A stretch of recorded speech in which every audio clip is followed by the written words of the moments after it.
ഒരു സീറോ ബാലൻസിൽ ഒരു മനുഷ്യന് ജീവിതം എത്തിപ്പിടിക്കാൻ കഴിയുന്ന ഒരു ദൈവ സംവിധാനമാണ് ഉടമ്പടി. എന്താ അങ്ങനെ പറയാമെന്നറിയാവോ? കഴിഞ്ഞ ദിവസം ആശ്വലി എന്നും പറഞ്ഞ യാക്കോബ സഹോദരി, ഒരു മോളാണ്, അവൾ സാക്ഷ്യം പറഞ്ഞത് എനിക്ക് ഭയങ്കരമായിട്ട് ഇഷ്ടപ്പെട്ടായിരുന്നു. അവൾ ഇവിടെയെങ്കിലും അല്ല, ശരിക്കും നീലഗിരിയിലാണ്. നീലഗിരി എന്നൊക്കെ ആ കുഞ്ഞ് ഇവിടം വരെ വരണമെന്നുണ്ടെങ്കിലേ അതൊന്ന് ചിന്തിച്ച് നോക്കിയേ, എന്തുമാത്രം ഇൻവെസ്റ്റ്മെൻറ്റാണ് ചെയ്യണത്. അവളുടെ പ്രോബ്ലം വെച്ച് കഴിഞ്ഞാൽ അവളിങ്ങനെ OET-യെക്കുറിച്ച് ചിന്തിച്ചിട്ട് കൂടിയില്ല. എന്താ ചിന്തിക്കാൻ പറ്റാത്തത്? ചിന്തിക്കാൻ പറ്റാത്തത് അവൾ മലയാളം മീഡിയമാണ്, അതുകൊണ്ടാണ്. അതാണ് ചിന്തിക്കാൻ പറ്റാത്തത്. മലയാളം മീഡിയം ആകുമ്പോൾ അവൾ അതിൽ തന്നെ സ്വന്തമായിട്ടുള്ള കാര്യങ്ങളെല്ലാം പറയുന്നുണ്ട്.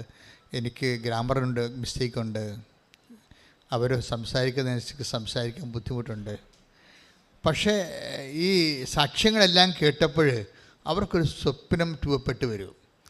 എനിക്കപ്പോഴാണ് മനസ്സിലായത് നമ്മുടെ സ്വപ്നങ്ങളെല്ലാം ഈ സാക്ഷ്യത്തിൽ ഉറങ്ങിക്കിടക്കുന്നുണ്ടെന്ന്. ഓരോരുത്തരും രക്ഷപ്പെട്ടു വരുന്നത് എങ്ങനെയാണ്? ഈ സാക്ഷ്യം അവർ അങ്ങനെ ചിന്തിച്ചിട്ട് കൂടിയില്ല ജീവിതത്തിൽ, പക്ഷേ സാക്ഷ്യം അവർക്ക് സ്വപ്നങ്ങൾ നൽകുന്നു. എന്താണ്?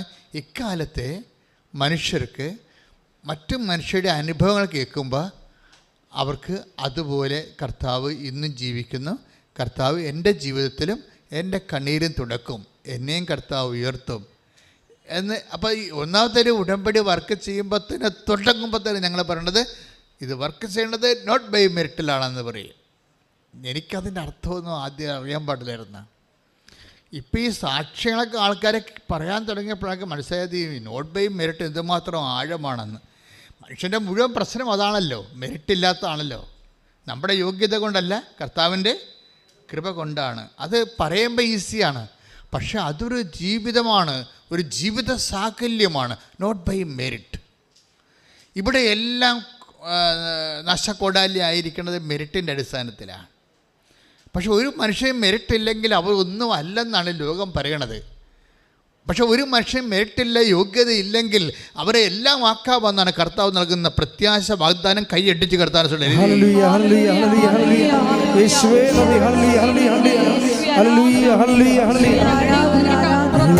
പരിശുദ്ധ പരമദിവ്യകാരുണ്യത്തിന് ആരാധനയും സ്തുതിയും പുകഴ്ചയും ഉണ്ടായിരിക്കട്ടെ.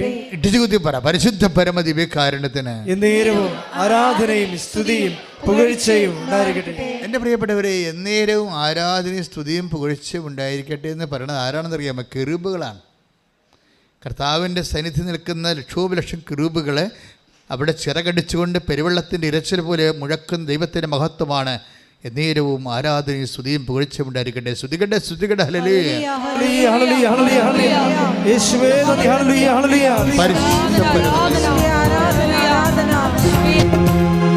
അപ്പോൾ നോട്ട് ബൈ മെറിറ്റ് എന്ന് പറഞ്ഞാൽ പിന്നെ സുവിശേഷം പറയും, പിന്നെ എന്തുകൊണ്ടാണ് എന്ന് പറയും. എന്തുകൊണ്ടാണ്? But by grace.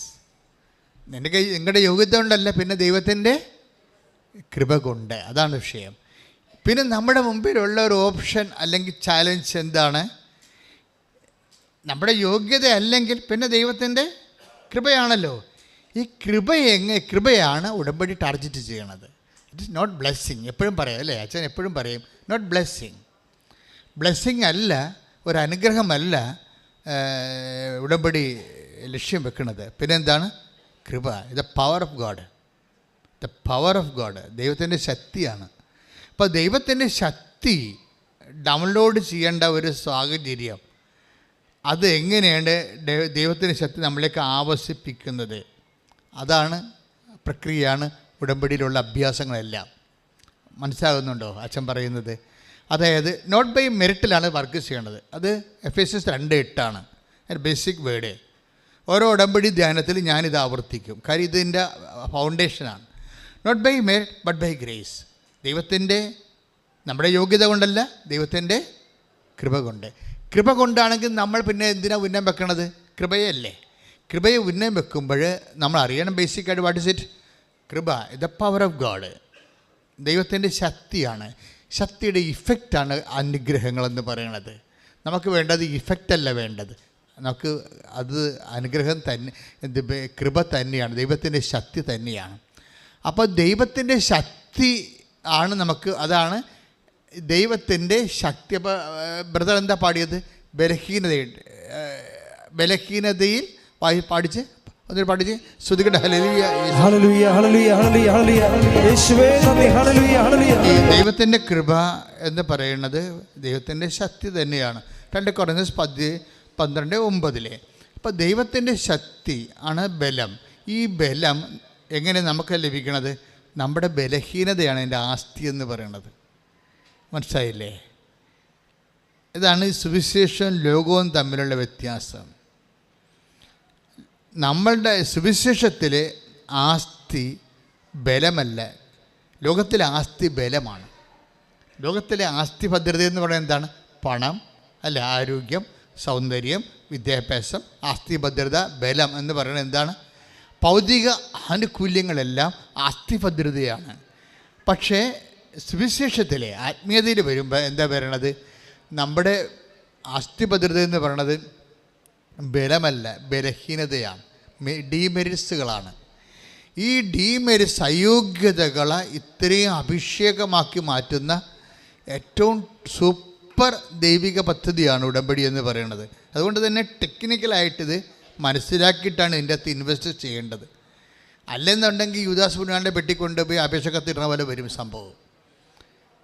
അപ്പോൾ എന്താ സംഭവിച്ചാൽ നമ്മുടെ ബലഹീനത ആദ്യം ഐഡൻറ്റിഫൈ ചെയ്യണം, പിന്നെ ട്രേസ് ഔട്ട് ചെയ്യണം. എന്തെല്ലാം കാര്യത്തിൽ നമുക്ക് ഓരോ ബലഹീനതയും ദൈവത്തിൻ്റെ വാതിലാണ്.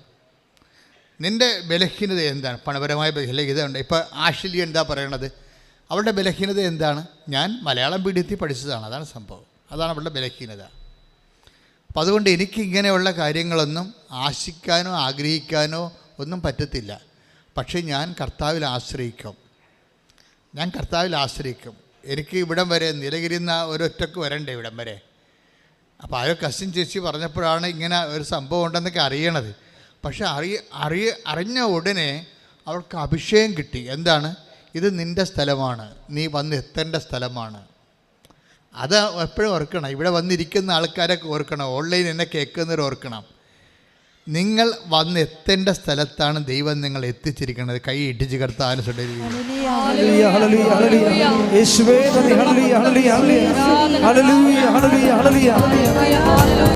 പരിശുദ്ധ പരമദിവ്യകാരുണ്യത്തിന് ആരാധനയും സ്തുതിയും പുകഴ്ചയും ഉണ്ടായിരിക്കട്ടെ. എന്തിനാ അച്ഛൻ ഇങ്ങനെ കേസ് സ്റ്റഡി എടുക്കണത്? കേസ് സ്റ്റഡി ഇപ്പോഴത്തെ പ്രസൻറ്റ് കേസ് സ്റ്റഡിയല്ലേ എടുക്കണം. എല്ലാ ഉടമ്പടി ധ്യാനത്തിലും ആ ആഴ്ചയിലെ സാക്ഷ്യ വിചാരണങ്ങളാണ് ചെയ്യണത്. ആ സാക്ഷ്യ വിചാരണത്തെ സഞ്ചരിക്കുന്ന ദൈവത്തിൻ്റെ പദ്ധതി പ്രയോഗങ്ങളാണ് നിങ്ങൾക്കത് ഒരു മെത്തേഡ്, ഒരു മോഡലായി മാറും. നിങ്ങൾ കരകയറാൻ വേണ്ടിയുള്ള മോഡലാണ് അച്ഛൻ നിങ്ങൾക്ക് തരണത്. കണ്ടില്ലേ? ഇപ്പോൾ ഈ ആഷ്ലി എന്താ ചെയ്യണത്? ഇവിടെ ബലഹീനത, ദൈവത്തിൻ്റെ പവർ അപ്ലോഡ് ചെയ്യാൻ പറ്റുന്ന ബലഹീനത ഇവിടെ എങ്ങനെയാണ് യൂസ് ചെയ്യണമെന്ന് നോക്കണം. വെച്ചാൽ ഇത് ഫുൾ ആൻഡ് ഫുൾ ഇനി എൻ്റെ കയ്യിലല്ല ഇരിക്കണത്, ദൈവത്തിൻ്റെ കയ്യിലാണെന്ന് അവൾ മനസ്സിലാക്കുന്ന കാര്യം എന്താണ്? മലയാളം മീഡിയമാണ്, അതുപോലെ തന്നെ ഇംഗ്ലീഷ് മീഡിയത്തിലുള്ള ആൾക്കാർ പോലും 3 പ്രാവശ്യമൊക്കെയാണ് OIT എഴുതുന്നത്. അതാണ് വ്യത്യാസം. ആ വ്യത്യാസമൊക്കെ മനസ്സിലാക്കണം.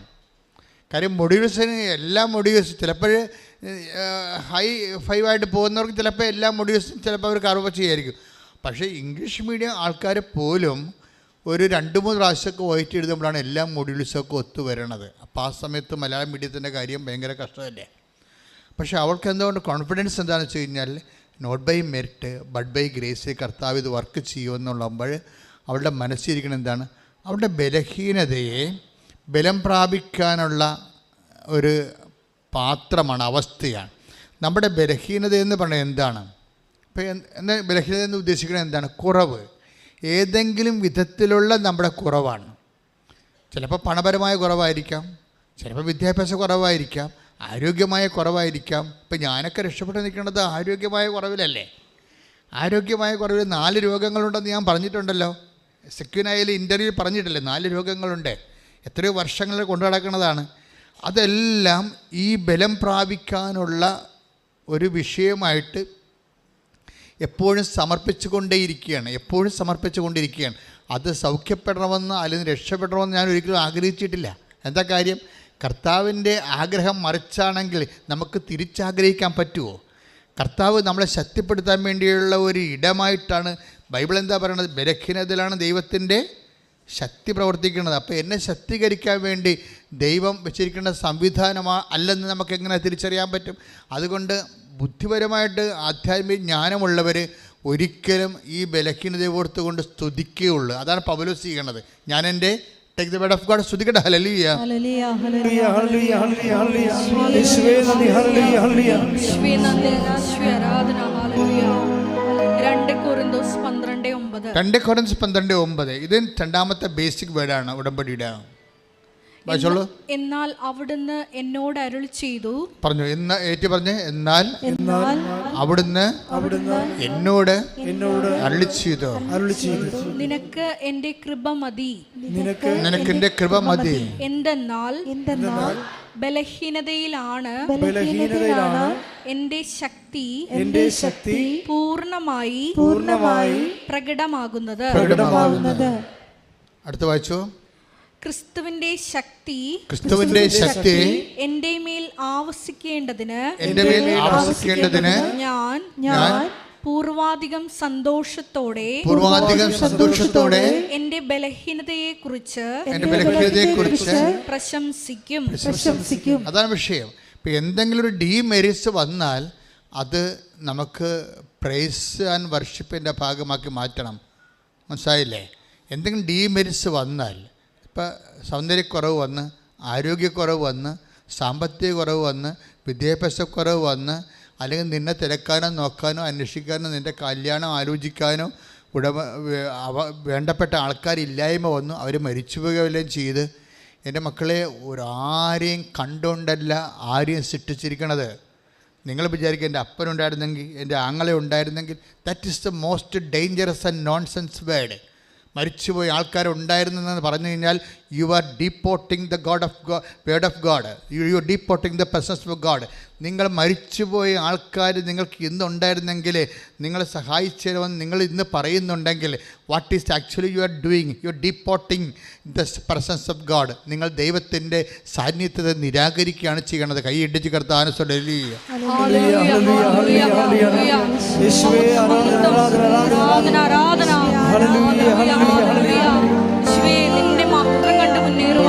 ഈശോ എക്സ്ട്രാക്ഷൻ എപ്പോഴും പ്രശ്നമാണ്.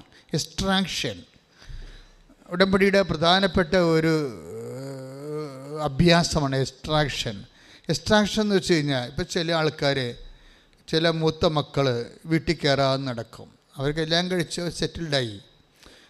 അവർ പറഞ്ഞ് ഉടമ്പടി അവർക്ക് വീട് വെക്കാൻ വേണ്ടി സ്ഥലം കൊടുക്കണമെന്ന് പറഞ്ഞു. അപ്പോൾ 2 മക്കൾ വേറെ ഉള്ളത് കാരണം അപ്പം സ്ഥലം കൊടുക്കണില്ല. 2 മക്കൾ വേറെ ഉണ്ടല്ലോ, അതുകൊണ്ട് കൊടുക്കണില്ല. ഒരു മകളെ കെട്ടിച്ചിട്ടുമില്ല, അതുകൊണ്ട് അപ്പം കൊടുക്കണില്ല. അപ്പം മൂത്ത മകന് മാത്രമേ ശമ്പളമുള്ളൂ. മൂത്ത മകന് മാത്രമേ ശമ്പളമുള്ളൂ. അവൻ്റെ ശമ്പളം കൊണ്ടാണ് അമ്മയുടെ മരുന്നൊക്കെ വാങ്ങിച്ച് അഡ്ജസ്റ്റ് ചെയ്ത് പോകണത്. ഇപ്പം അവൻ അതിൻ്റെ വകുപ്പിൽ ചോദിച്ചിരിക്കുകയാണ്. എന്താ ചോദിച്ചിരിക്കുന്നത്? അവൻ്റെ ഉടമ്പടിയിൽ അവൻ്റെ സ്ഥലം വേണമെന്ന് പറഞ്ഞിരിക്കുകയാണ്. അവൻ്റെ സ്ഥലം അവന് കൊടുത്തു കഴിഞ്ഞാൽ മറ്റുള്ളവർക്ക് കൊടുക്കാൻ ഉണ്ടാകത്തില്ല. അപ്പോൾ അതുകൊണ്ട് ഒരു പൊതുധാരണ, എല്ലാവർക്കൊക്കെ ജോലി കിട്ടിയിട്ട് അവസാനമാണ് അപ്പൻ ചെയ്യാൻ ഉദ്ദേശിക്കുന്നത്. പക്ഷെ അവനത് കൊടുക്കാത്ത കൊണ്ട് ഇപ്പം അവൻ വീട്ടിൽ കയറണില്ല. വീട്ടിൽ കയറുന്നില്ലെങ്കിൽ എന്ത് പറ്റും? ശമ്പളം കിട്ടത്തില്ല. അപ്പോൾ ഞാനിങ്ങനെ മാറി നിന്നാൽ നിങ്ങൾ എങ്ങനെ ജീവിക്കുമെന്ന് അറിയാമല്ലോ. മനസ്സിലായില്ല? ഞാനിങ്ങനെ മാറി നിന്നാൽ നിങ്ങൾ ഓർക്കുക, ഓരോ മനുഷ്യന്മാരും കർത്താവ് ഒരു വാക്ക് വല്ലാതെ അങ്ങ് പറഞ്ഞിട്ടുണ്ട്. എന്ന് വെച്ചാൽ ഭൂമിയിൽ ആരെയും നിങ്ങൾ പിതാവെന്ന് വിളിക്കരുത്. 10:23 മത്തായി സുവിശേഷം. ശ്രദ്ധിക്കട്ടെ. ഹല്ലേലൂയ ഹല്ലേലൂയ ഹല്ലേലൂയ ഹല്ലേലൂയ യേശുവേ ആരാധന ആരാധന ആരാധന. ഹല്ലേലൂയ ഹല്ലേലൂയ ഹല്ലേലൂയ ഹല്ലേലൂയ ആരാധന. ഹല്ലേലൂയ ഹല്ലേലൂയ യേശുവേ നന്ദി, യേശുവേ സ്തുതി. ഹല്ലേലൂയ ഹല്ലേലൂയ ഹല്ലേലൂയ ഹല്ലേലൂയ. വായിച്ചോളൂ. മത്തായി 10:23 വായിച്ചോളൂ. മത്തായി ശ്ലീഹയുടെ സുവിശേഷം 23-ാം അധ്യായം 9-ാം തിരുവചനം. ഭൂമിയിൽ ആരെയും നിങ്ങൾ പിതാവെന്ന് വിളിക്കരുത്. ഏറ്റു പറഞ്ഞ ഭൂമിയിൽ ആരെയും നിങ്ങൾ പിതാവെന്ന് വിളിക്കരുത്. എന്താ ഉദ്ദേശിക്കുന്നത്? അപ്പനെ എൻ്റെ അപ്പ എന്ന് വിളിക്കണം, അതല്ല ഉദ്ദേശം. അതായത് അപ്പനെന്ന് പറയുന്നത് ആരാണ്? എല്ലാം സൃഷ്ടിച്ച് പരിപാലിക്കുന്ന ആളാണ്, അല്ലേ? ഈ പരിപാലകന്മാരുടെ വേഷം കെട്ടി ഒത്തിരി ആൾക്കാർ വീട്ടിലുണ്ട്. അതാണ് വിഷയം. അപ്പൻ്റെ സ്ഥാനത്ത് പരിപാലകന്മാരുടെ വേഷം കെട്ടി ഒത്തിരി പേര് വീട്ടിലുണ്ടാകും. ഇവരെയൊക്കെ നിങ്ങൾ വല്ലാതെ അങ്ങ് ആദരിച്ചു. അവനെ പിണക്കരുത് കേട്ടാ, അവൻ ഇട്ടു പോയാൽ എന്ത് ചെയ്യും എന്നൊക്കെ ചോദിക്കും. അവനെ പിണക്കരുത് കേട്ടാ, ഇവനെ പിണക്കരുത് കേട്ടാ. ഇങ്ങനെ ഈ ചില മരുമക്കൾ വീട്ടിൽ വരുമ്പോൾ അമ്മായിയമ്മ വരെ ഓച്ചാനിച്ച് നിൽക്കണം കണ്ടിട്ടില്ലേ? എന്താണ്? അവൻ്റെ കാഴ്ച കൊണ്ടാണ് ചിട്ടിയൊക്കെ പിടിച്ച് ചിട്ടിയൊക്കെ ജാമ്യത്തിലിട്ടൊക്കെ വെച്ചിരിക്കണത്. അപ്പോൾ ഇങ്ങനെ ഓരോരുത്തർക്ക് ആവശ്യമില്ലാത്ത മേൽക്കൈ വീടുകളിൽ കിട്ടും. ഇവരെല്ലാം അപ്പൻ്റെ സ്ഥാനം അപഹരിക്കും. അതാണ് വിഷയം. അപ്പൻ്റെ സ്ഥാനം അപഹരിച്ചാൽ ദൈവത്തിൻ്റെ സ്ഥാനം അപഹരിക്കുകയാണ്. അതുകൊണ്ട് തന്നെ you should not give more importance to anybody in your life.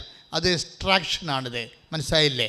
അതായത് ദൈവത്തെ മാറ്റി നിർത്തിക്കൊണ്ട് ആർക്കും പ്രാധാന്യം കൊടുത്തു കഴിഞ്ഞാൽ ദൈവത്തിന് ആ കുടുംബത്തിൽ സ്ഥാനമില്ല. നിൻ്റെ കുടുംബത്തിൽ, നിൻ്റെ ജീവിതത്തിൽ ദൈവത്തിന് സ്ഥാനമില്ലാതെ ഏതെങ്കിലും കാലത്ത് വന്നിട്ടുണ്ടെങ്കിൽ അതിന് ഒരു കാരണം നീ ദൈവത്തെക്കാളേറെ ആർക്കോ ഇമ്പോർട്ടൻസ് കൊടുക്കുന്നുണ്ട്. Catch it. ശ്രുതിക്കട്ടെ. ഹല്ലേലൂയ. ഹല്ലേലൂയ ഹല്ലേലൂയ ഹല്ലേലൂയ ഹല്ലേലൂയ യേശുവേ യേശുവേ ആരാധന ഹല്ലേലൂയ ഹല്ലേലൂയ ഹല്ലേലൂയ ഹല്ലേലൂയ യേശുവേ ഹല്ലേലൂയ ഹല്ലേലൂയ ഹല്ലേലൂയ യേശുവേ ആരാധന ആരാധന ഹല്ലേലൂയ ഹല്ലേലൂയ ഹല്ലേലൂയ ഹല്ലേലൂയ യേശുവേ സ്തുതി ഹല്ലേലൂയ ഹല്ലേലൂയ.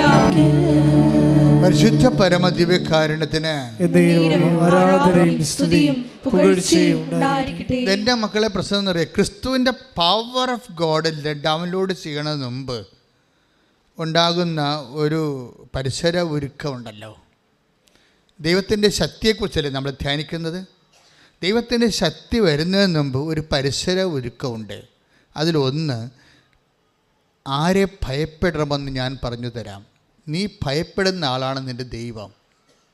മനസ്സിലായില്ലേ? Take the bed of God. ആരെ ഭയപ്പെടണമെന്ന് ഞാൻ പറയാം. ശ്രുതിക്കട്ടെ. ഹല്ലേലൂയ ഹല്ലേലൂയ ഹല്ലേലൂയ യേശുവേ നന്ദി, യേശുവേ സ്തുതി. ഹല്ലേലൂയ ഹല്ലേലൂയ ആരാധന ആരാധന ആരാധന ഹല്ലേലൂയ ഹല്ലേലൂയ ഹല്ലേലൂയ ഹല്ലേലൂയ യേശുവേ ആരാധന ആരാധന ആരാധന ആരാധന യേശുവേ നന്ദി, മഹത്വം മഹത്വം മഹത്വം മഹത്വം. ഹല്ലേലൂയ ഹല്ലേലൂയ ഹല്ലേലൂയ. ലൂക്ക 12:5.